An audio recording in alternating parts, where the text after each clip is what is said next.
My name is George Stavularis, and I born April 17, 1936 in Mani, Laconia, Greece. Pete Tavularis, your uncle, born in 1963 in Montreal, Canada. I was in high school when I started, and then I joined the Air Force to be a pilot. I spent 9 months in the school. Then I learned how to fly, and I fly planes for Greek Air Force. For 15 and a half months, I was in a NATO base in Naples, Italy. And I fly team with the French, Germans, Italians, and Belgians. Sometimes with the Turks, but not very many times. And we fly all over Italy, France, Belgium, maybe Sweden, I don't remember. We fly over Spain. You hear different stories, you know. Russians do this, Americans do that. You never know who's who. The problem was the Germany.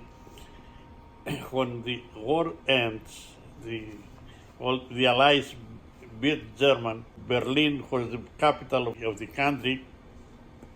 Germans and Americans and Belgians army, they wait for the Russian army. When the Russian army comes there, they take over half of the town, East Germany, you know, and split.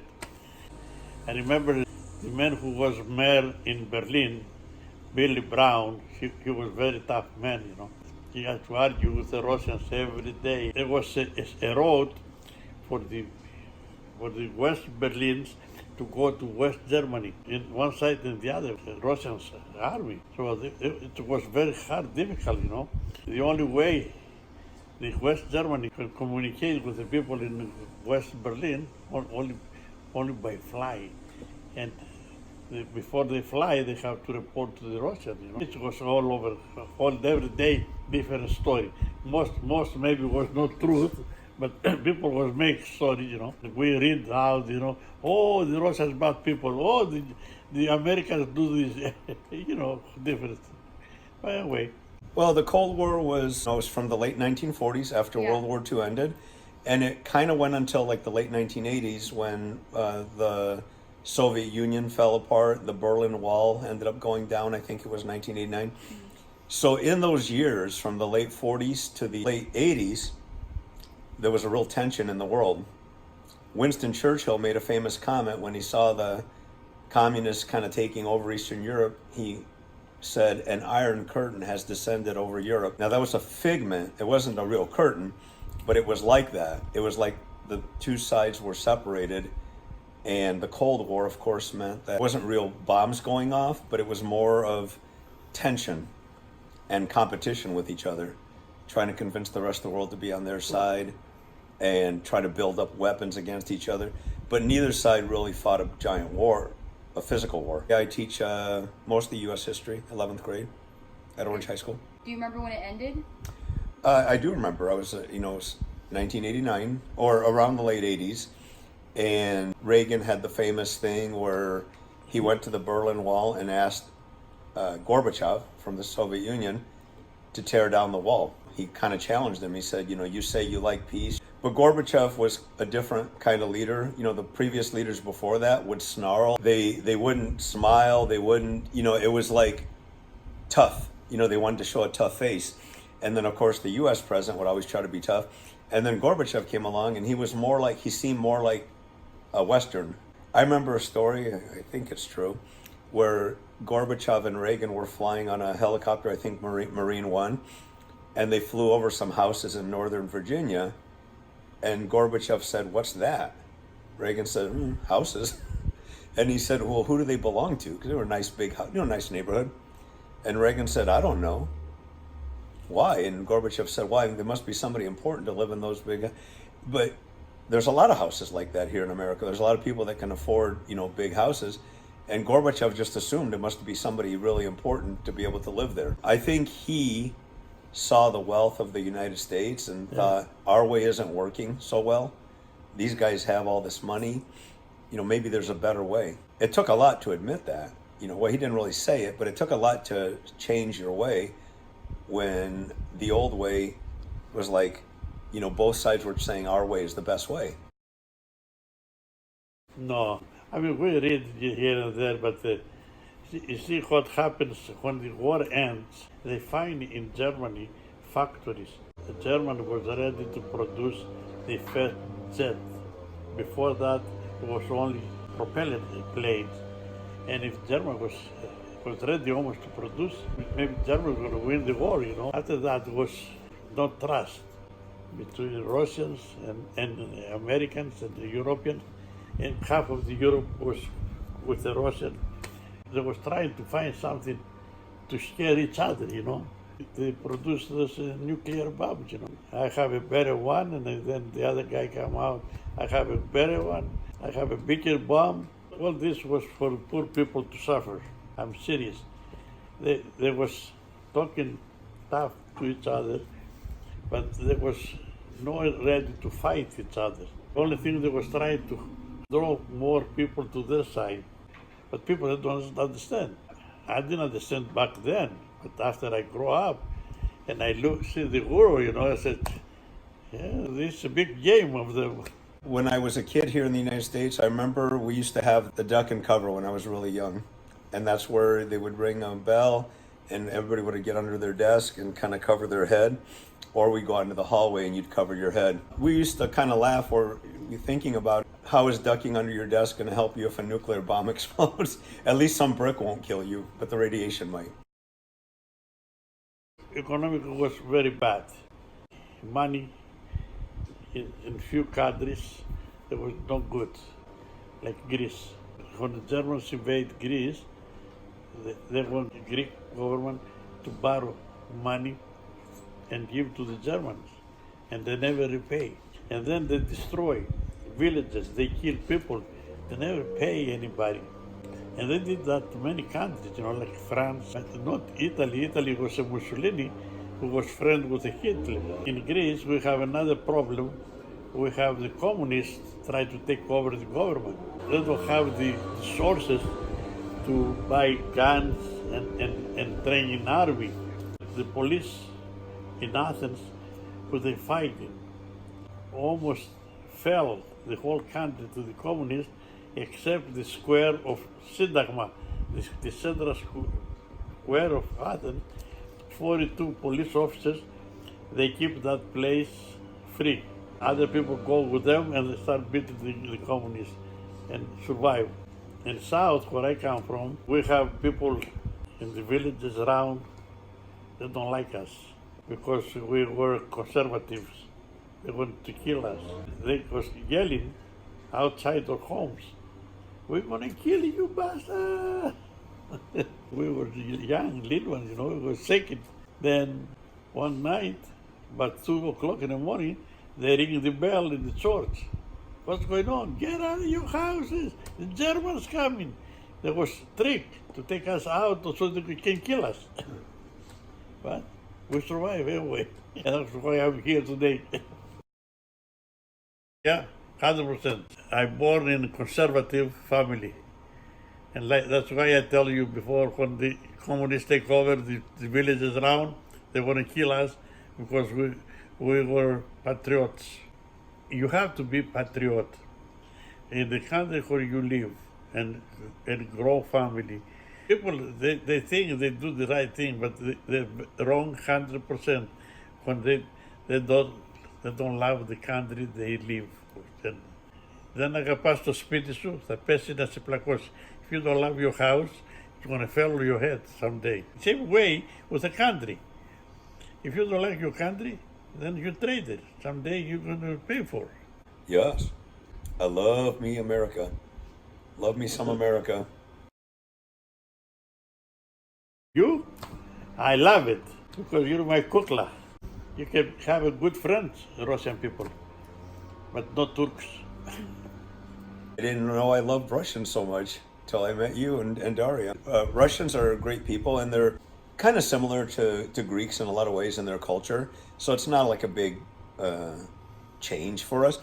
I always tell my students too, when we say something like, if we say like China is our enemy, I always remind them, I say, there's 1.3 billion people or whatever, however much it is, they're not really your enemy. It's the thousand idiots that are running the country. Or you look at like Iran or whatever.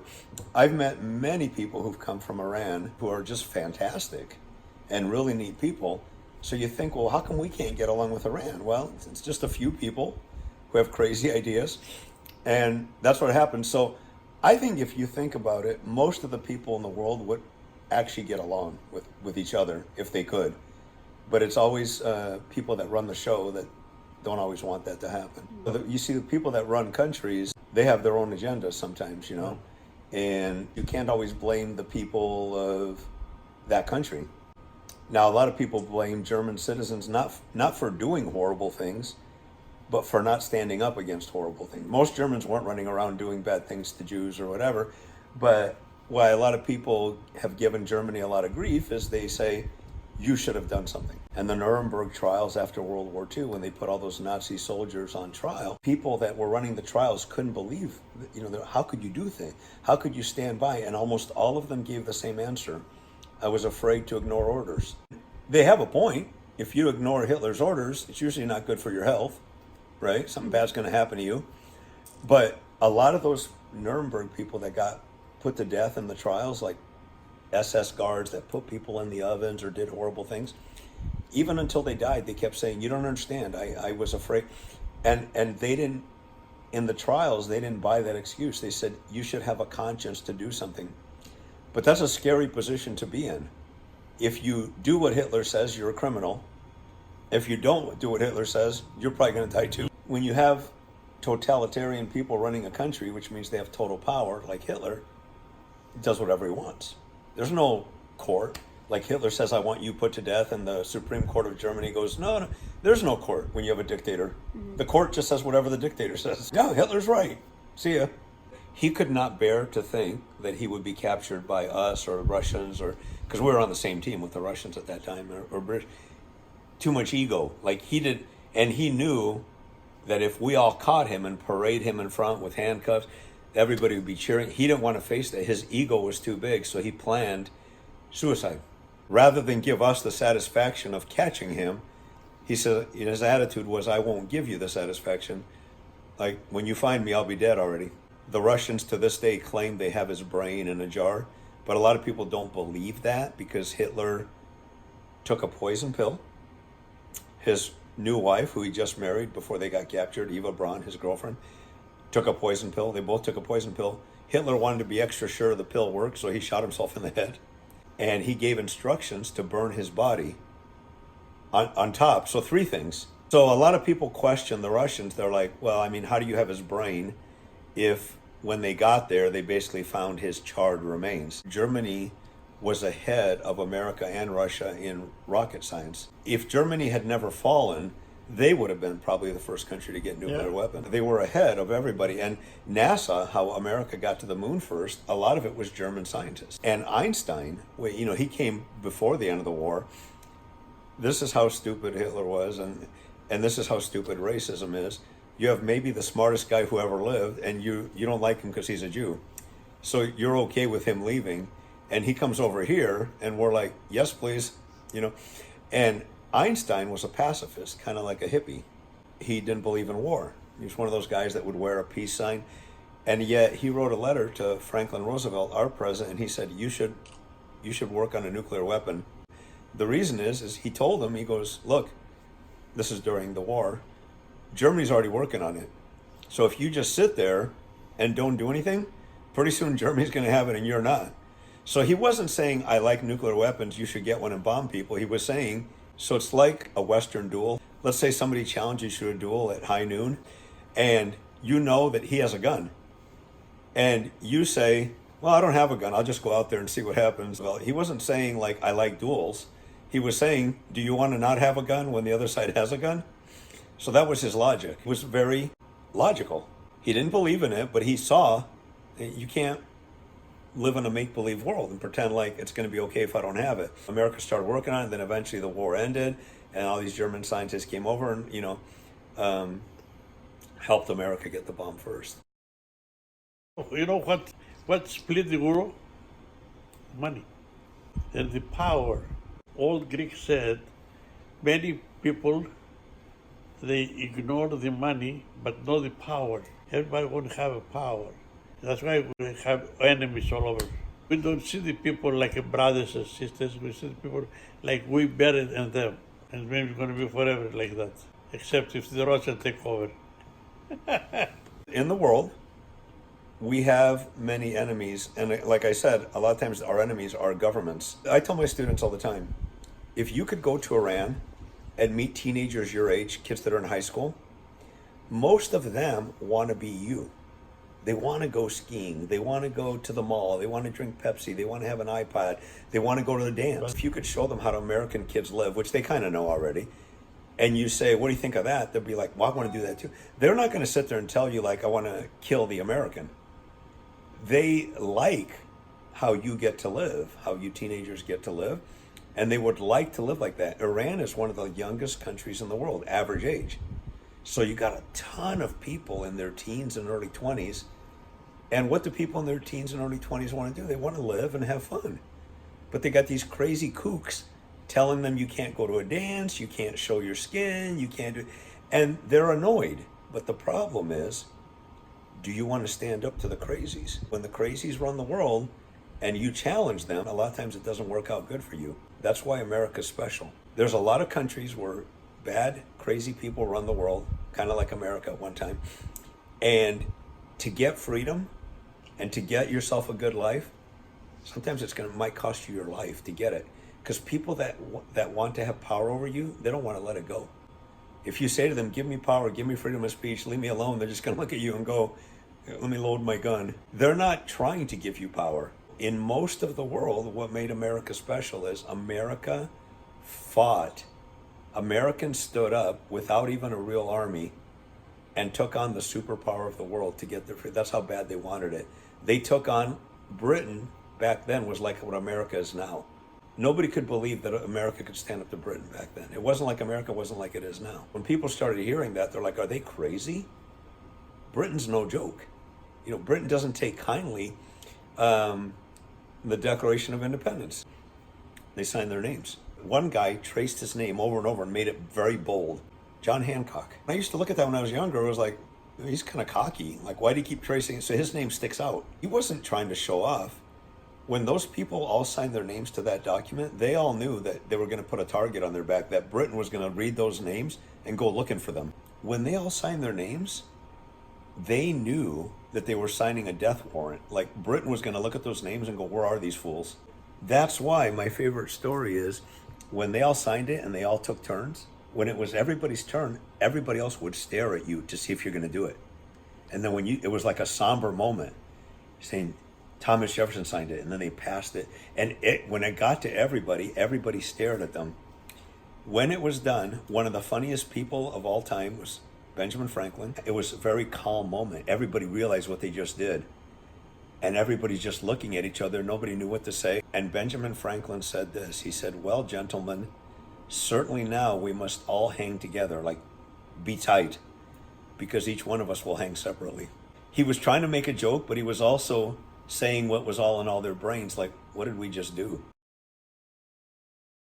Adams and Jefferson, they didn't like each other. They both worked for George Washington when Washington was the first president. Well, when Washington said he wasn't going to run after 2 times, they both tried to run to be the second president. It was an ugly battle. Name calling, it got personal. They both were telling things to the newspaper about each other. Adams told the newspapers that Jefferson was having an affair with a slave. Jefferson knew it was Adams who told that to the newspaper, so he told the newspapers that Adams was a hermaphrodite. I always tell my students, I go, you think Trump and Hillary didn't like each other? You have no idea 200 years ago how nasty it was. But Adams won. He beat Jefferson by a little bit. Nobody thought Adams cheated, but Jefferson's people were looking at the vote count, and they told Jefferson, look, we think if you ask for a recount, because this country's so young and immature and we kind of don't know what we're doing, we think the votes probably weren't counted correctly. And if you challenge the election, we think maybe you really won. Jefferson ultimately said no. Basically, his attitude was, I'm not going to divide the country so that I can be the president. Yeah. And he just walked away, but he walked away very sad. Jefferson became the third president. They still didn't like each other. All through the 18 teens, after they both left the White House, they were getting older. Adams was older than Jefferson. Years later, late 18 teens, one of them wrote to the other. They hadn't talked to each other in years, and they were both getting old, and they were just staying. They were, miles apart. And I don't remember who started it. One of them wrote a story and apologized, wrote a letter and said, "I'm sorry for what I did and the way that I treated you." Let's say it was Adams. He said, you're the real founding father more than me. America was lucky to have you. The other guy immediately starts and writes a very beautiful letter back and says, no. Jefferson wrote to Adams and said, "You are the essential founding father. Like without you, it couldn't have happened." So they kept writing these letters back and forth, being nice to each other. And one of them says, the country is planning a huge celebration for the year 1826, which was the 50th anniversary of the Declaration of Independence. The one says to the other, "You should go." Now remember, no internet back then. A lot of people had seen drawings in the newspaper of what these guys looked like, but a lot of people could walk up to them on the street and not know it was them. They were older. The one says to the other, "You should go, because then everybody can be inspired. A lot of the founding fathers were dead. Washington's dead. You're one of the few ones left. People will be inspired if they see you." Well, of course, the other one says, "Well, then you should go too." They both make an agreement that they're both going to try to go in a few years to this big, huge celebration with fireworks and everything else. Well, as it's getting closer, one of them writes and says, "Look, I'm getting older. They're not letting me travel. I got to be honest, I don't think I'll even live to 1826. And the other one says, "Nay, listen, even if you don't travel, at least be alive so the country can know that you're here." That's inspiring. And then the other guy says, "Well, then you stay alive too." So they both agree that they're going to try to be in good health and live to 1826. Eventually it gets to 1825, and one of them writes, I think it's Adams, and he says, "Hey, I'm not well. If I die, at least I will die knowing that you're going to go there." And as the months come before the spring of 1826, they're both kind of not in good health, and they both agree that they can't go. Their people around them are like, "You can't travel." Remember, travel wasn't a beautiful limousine back then. And so they both are like, "Yeah, look, I can't go." And the other guy's like, "I can't. Let's be alive. Let's be here. Let's wait to leave this earth until at least July 4th. So as the days are going, May, June, they're both in bed most of the time. And they're both doing the same thing. The letters they're writing to each other now, their people are writing them. And every morning, Adams is waking up and he says, "What day is it?" "One more month, sir." "What about Jefferson?" "Well, we got a letter yesterday. He's alive, so you stay alive." "Okay." Little did they know Jefferson is asking the same question at his bed. He said, "Where am I? What day is this? And where's Adams?" "Well, he's still alive." So long story short, it eventually gets to July 3rd, and they're trying to make it to midnight. Adams keeps going in and out, he closes his eyes. They keep thinking he's going to die that night. And they're like, sometimes he'd pop his eyes and, "Where am I? What's going on?" "It's July 3rd, a few more hours, Mr. President. You can make it." What about Jefferson?" "He's alive. He's alive too." Jefferson is also fading, and he's asking the same, "Is it July 4th yet? And is Adams alive?" It gets past midnight. Adams has his eyes closed, and sometime late in the evening, it's already July 4th. He springs his eyes open, looks around, and he says, "What's going on? What day is it?" He said, "You made it, Mr. President. It's July 4th. He asked about Jefferson. "Well, the last we know, we think he's still alive." And he smiled and died. The next morning, Jefferson wakes up, unless I have it backwards, and he's asking the same things. He's really out of it, but it was morning. They said, "What's going on?" He said, "This is July the 4th. You made it. But what about Adams?" And they said, "Well, he's still alive." They didn't know he made it, but they didn't know he was already dead. So the last we know, he's alive too. And he looks up and says his last words, "John Adams lives." Closed his eyes and died. Norman Schwarzkopf said it's as if God put those two men on the earth for July 4th. Like that day was their lives. Like July 4th, they rocked the world and changed the world. And that God took them out on the same day, like to show that these guys were here.